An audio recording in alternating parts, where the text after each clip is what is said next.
Uh,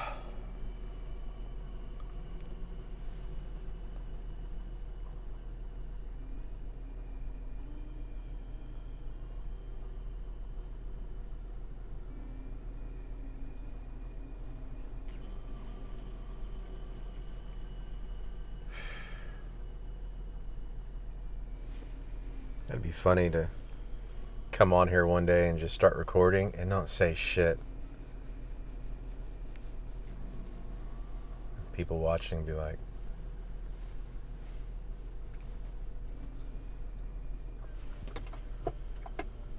is he gonna talk? I've got better things to do with my time.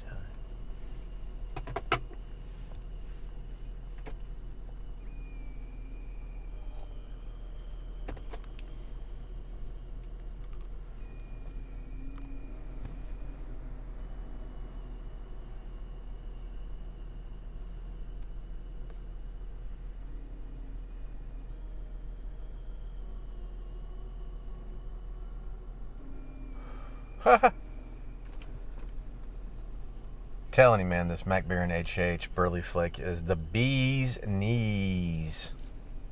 Good. Gobbledygoo, that's good.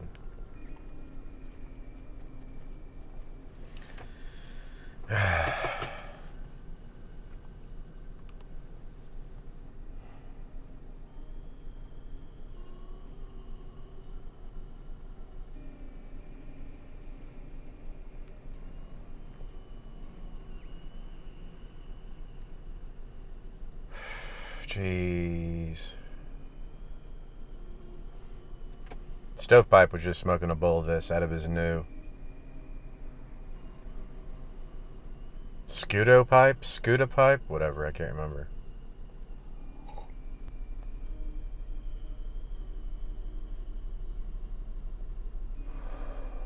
All Burleys have their place, though, I will say. I smoked on this for like a week, and then I did some Haunted Bookshop. And Haunted Bookshop definitely has its own signature taste. It's unique in its own right, and there's no real replacing any of it. Anyways, I just came on here to tell everybody Merry Christmas. I doubt I'll make a video. Well, I won't be making a video between now and Christmas because I work tomorrow. And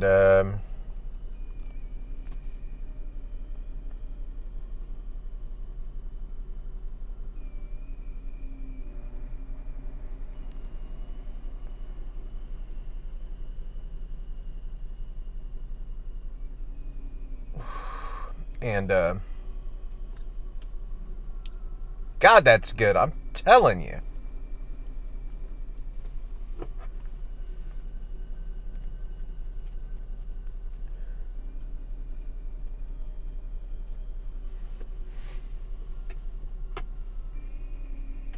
I just want to wish you all a Merry Christmas.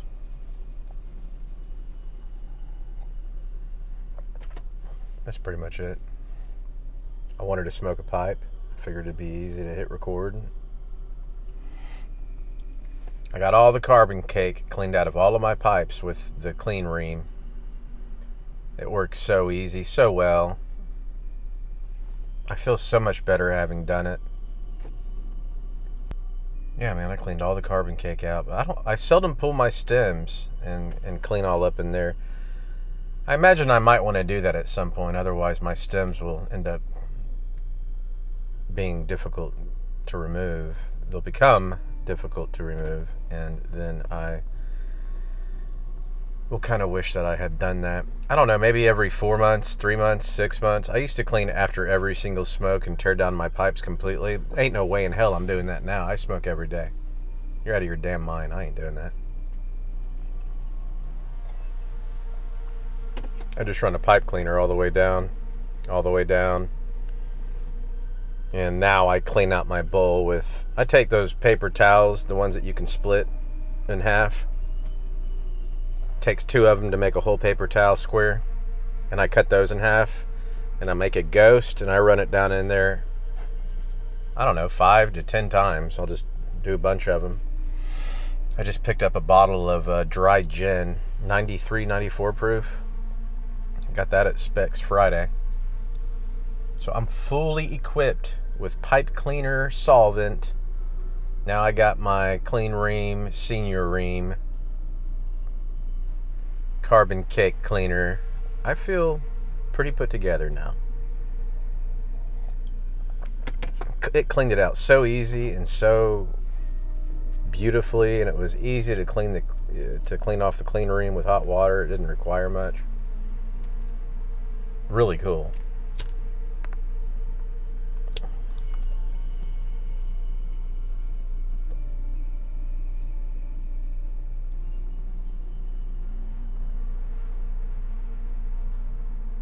But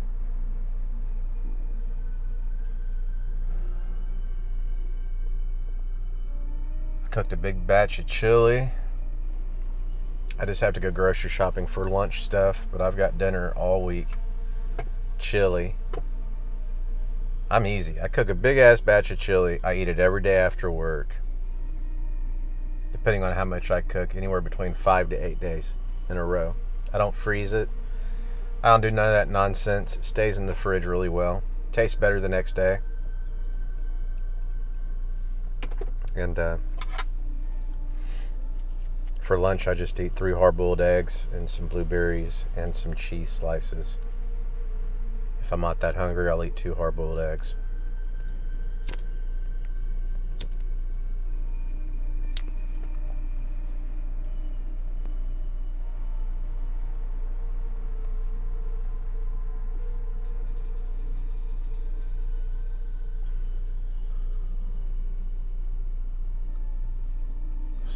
This tobacco, I just love it.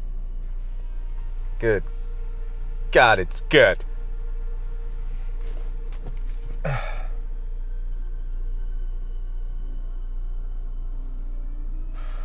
I prefer smoking in my car, man. I like to sit in the smoke.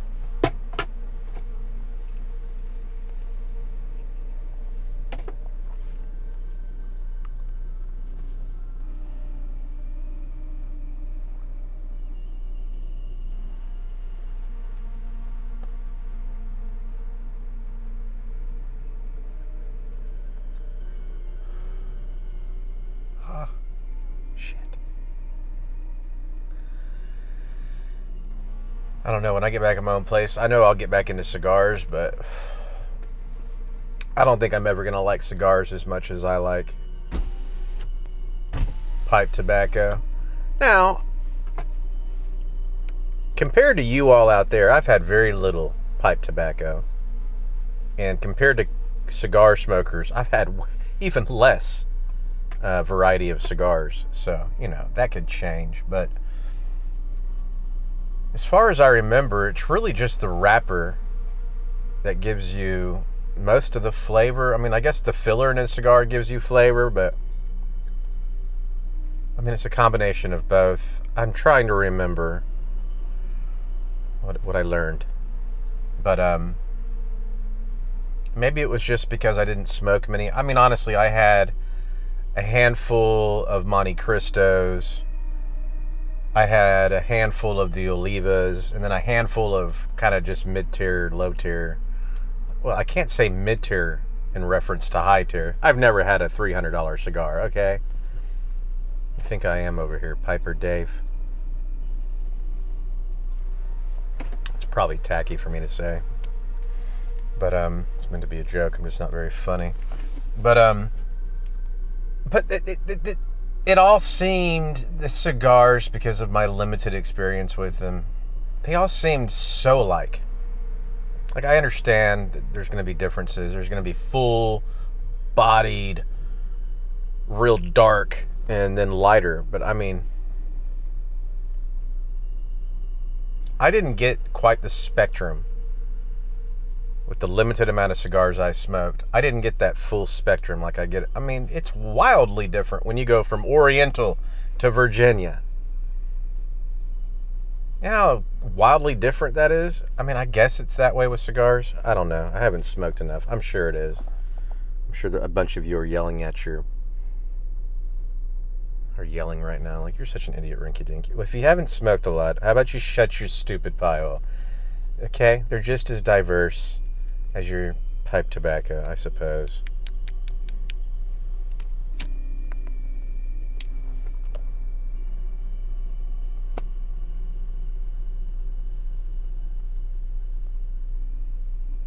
Got my oil change yesterday.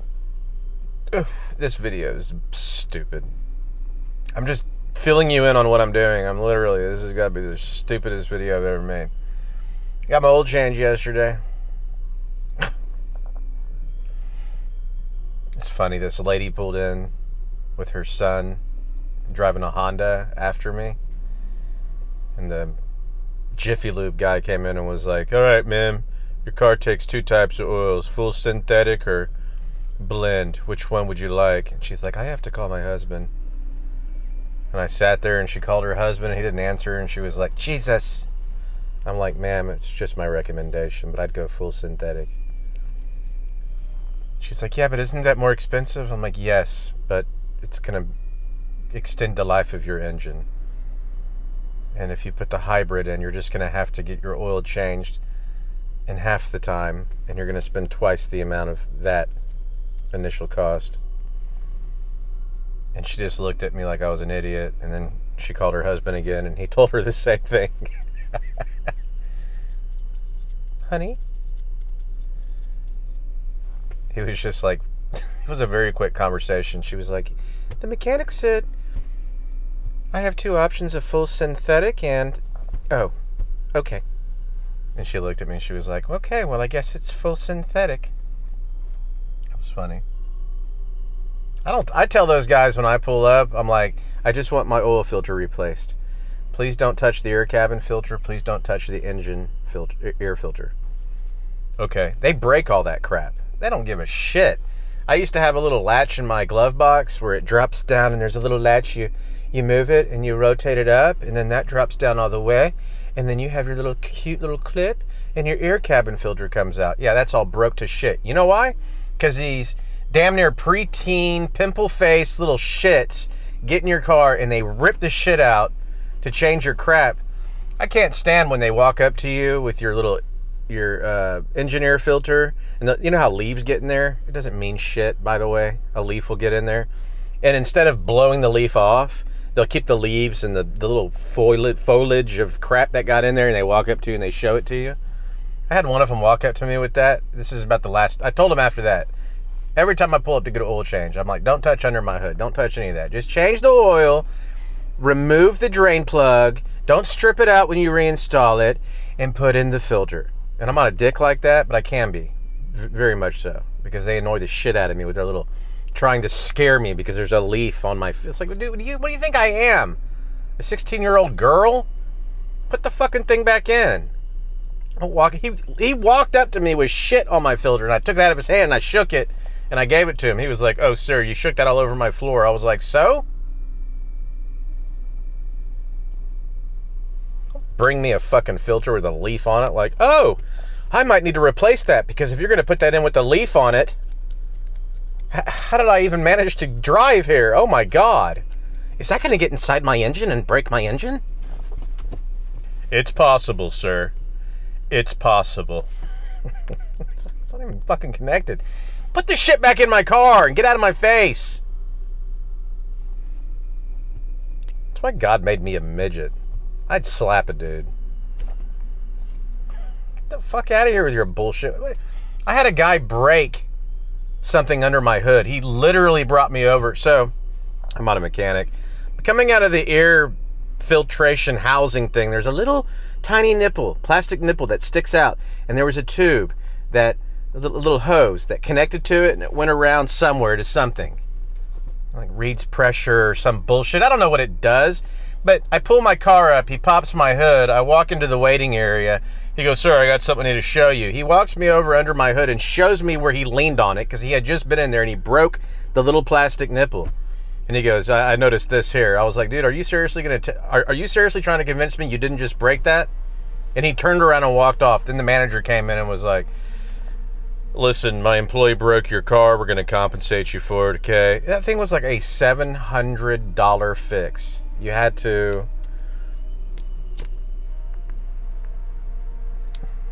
order the whole housing.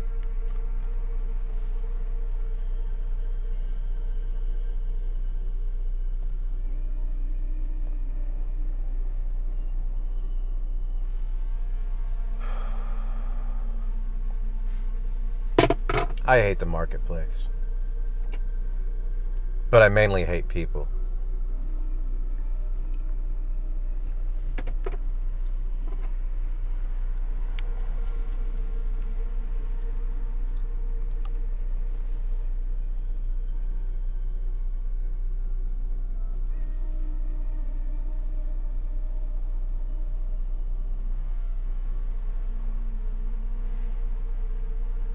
God, that's good.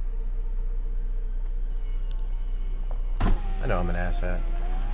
I don't care. I hate that positive guy. I want to go punch that positive fuckface in his nose.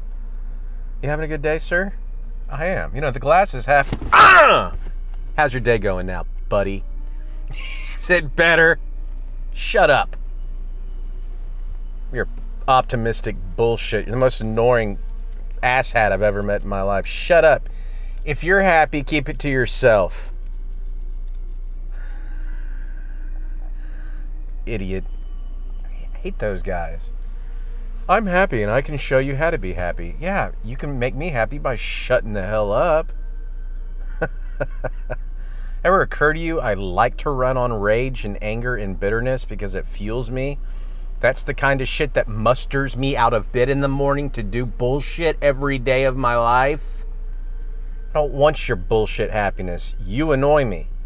That's how it begins. One day you're just a happy guy. The next day you dyed your hair and you're voting Biden. Get away from me.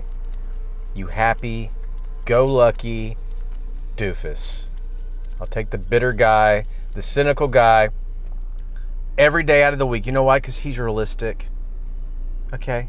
I don't want to be happy. I want inner peace when I can get it. And it ain't all the time. I'm sorry.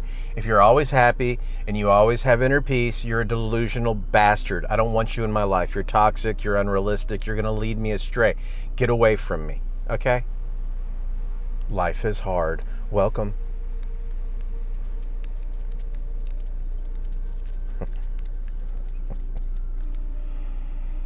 And this is why I don't have children.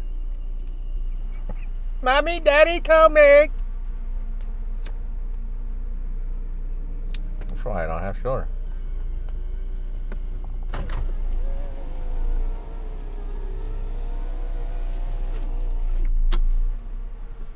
I'm cool with happy people.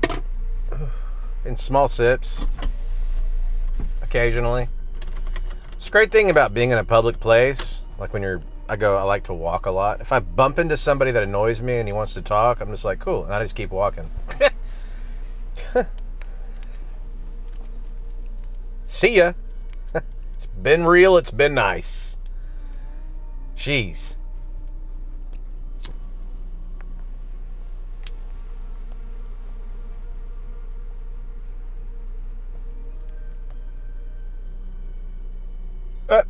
If I'm being honest, though, most people I meet are not happy. Most people lead quiet lives of desperation. And that makes me happy. I can relate to that. I get happy when I see somebody just as miserable as me, and I'm like, I'll buy that guy a burger. What's up, dude? Fuck off. You want a beer? Yeah. There you go, bro.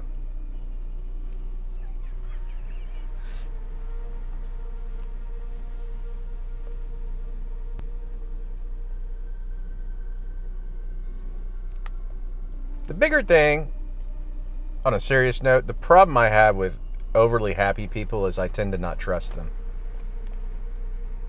You're up to something. I don't trust you. The fuck are you so happy about? Your bowl of Cheerios was just that good that morning? I get it. We have those days where things just line up. I get it. But there's a big difference between being thankful and at ease and happy. Happy? I don't trust happy. I don't fucking trust happy. Not when you're always that guy that's happy or that girl that's happy. I think you're up to something. I think you're a bullshitter. Happy. Don't trust you. I think you have sociopathic tendencies. There's something about you I do not trust. I don't believe you.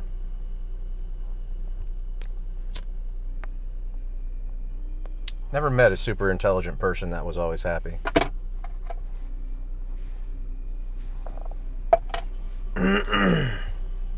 Strategic and planning and wisdom. One thing King Solomon went into, knowledge makes you miserable. When your eyes are open to realities, you will find that everything is just wind. It's toil, it's wind. That's not to say that there's not an overwhelming sense of satisfaction that comes and goes in a relationship with your Creator. And it's not to say that we shouldn't perfect and build on things. I'm not anti-progress. I'm not nihilistic. I just think that happiness and hedonism go hand in hand. It's just the servitude of your own. Do as thou wilt. You happy, go lucky, jolly son of a bitch. Get away from me.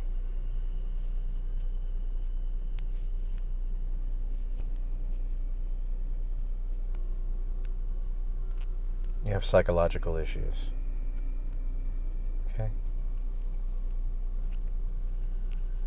I like the guy that when I say good morning and I talk too much, I get the immediate impression he wants me to shut the hell up. I like that guy. I'm like, okay, yeah. Maybe I had too much cups of coffee this morning and I'm bothering him. I get it.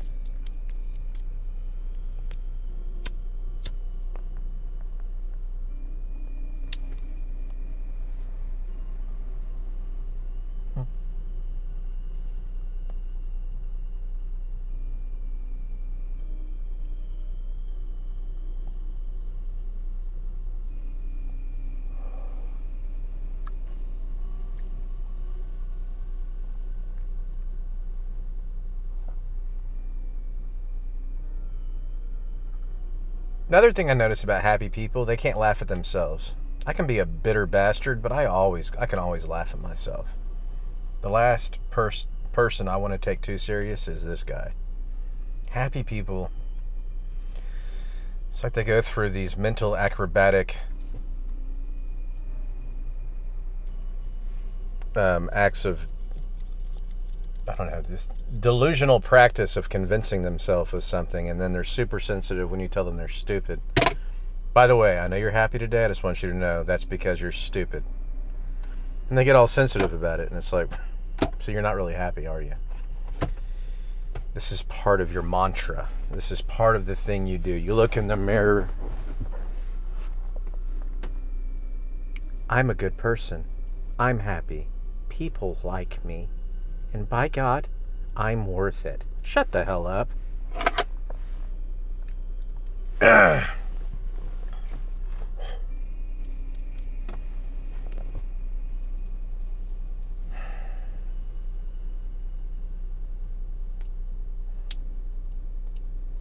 don't respect happy people. I don't want to work with you. I don't want you watching over me. I don't want to rely on you as a soldier, or if I'm working around dangerous equipment. If you're a happy person, I don't want you. I'll talk to you at coffee break, but I'll probably just call you stupid and laugh at you. And you'll make me happy for that little brief interaction. I don't trust you.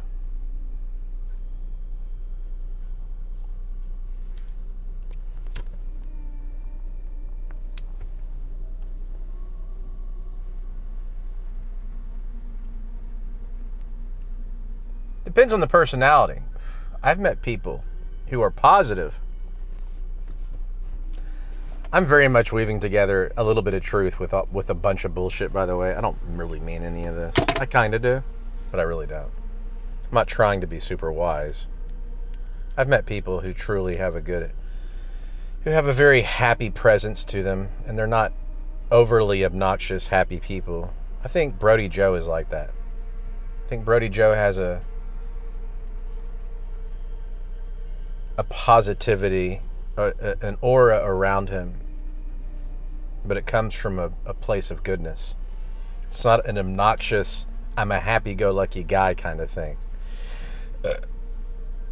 I think obnoxious people who are happy-go-lucky are teeter-tottering on the brink of suicide.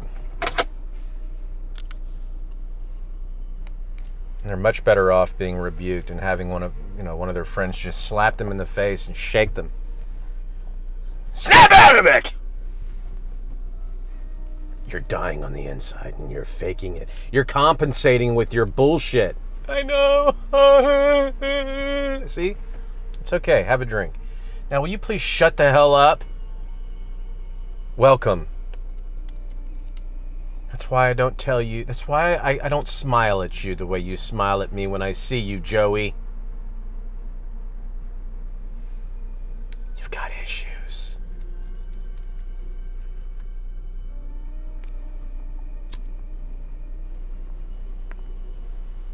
I'm telling you, the kid on the playground that sneaks up behind the other kid on the swing and pushes him off the swing, he gets it. You know, you correct him. Johnny, what did I tell you about pushing little Pete off the swing? Johnny's onto something. Okay, he's ahead of the herd. He knows what's coming. He's practicing for when he gets older. Okay? Alpha male. Alpha male. Or he could just be a piece of shit bully. All right? You never know. But you got to be careful. Got to be careful. You might need to water that seed.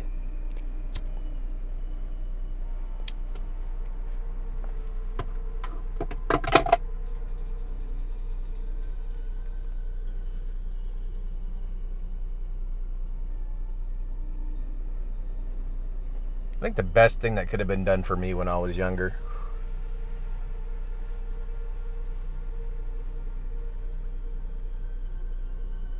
I think what every kid needs at some point in their life, when they're having the best day of their life and they're out in the front yard running in the sprinklers and the birds are chirping and the wind is blowing and everything is going their way and they're just laughing and skipping, their father needs to come out of the house for no reason, pick him up by the neck and just body slam him on the grass, and while he's choking the life out of him, just look in his eyes and tell his child, all this bullshit is temporary. And then for that moment, the kid will always remember, at any time, something bad can happen and snap me out of my little comfort zone. Because we as people are constantly reaching for comforts. That's what we do, right? A cappuccino, a scarf, a hoodie, a blankie. We reach for these comforts, and it's the human condition. We want to surround ourselves in convenience and comforts, and that's good. There's nothing wrong with that. That makes you, rational. It feels good to feel comfortable. But it's good to know at an early age, beyond the shadow of a doubt, that that's not actually what life is. Okay? Let's just get that established and solidified in your psyche, and then we can move on. Okay? Don't get too comfortable, pal. Okay? You could wake up tomorrow with eyeball cancer and your eyes are rotting out of your head, and it's just the way it is. I'm sorry. Okay? Appreciate what you have, but quit pretending that this shit's just always going to go your way, because it's most certainly not. And if it does, for whatever reason, because you just hit the lucky branch, I'm going to make sure something bad happens to you. Just to remind other people around you that you're not the exception to the rule. Okay?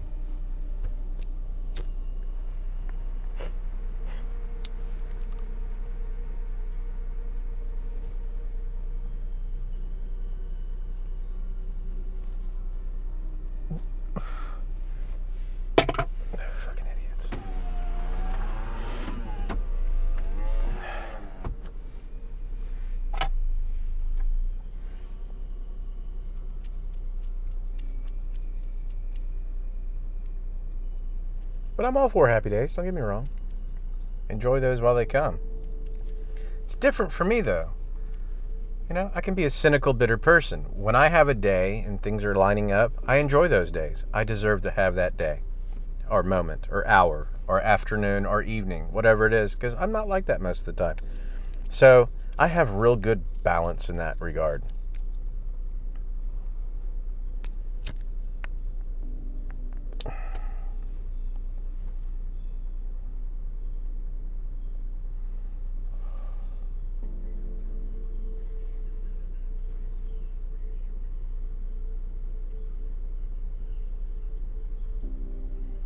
That's the danger in a lot of money, unfortunately. You can create this island of comfort, this utopia, a place that only you exist in, and then you can't relate to anybody around you, or they can't relate to you.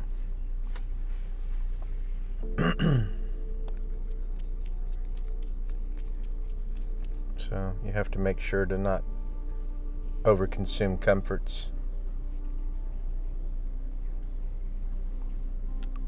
This damn burley flake is so good.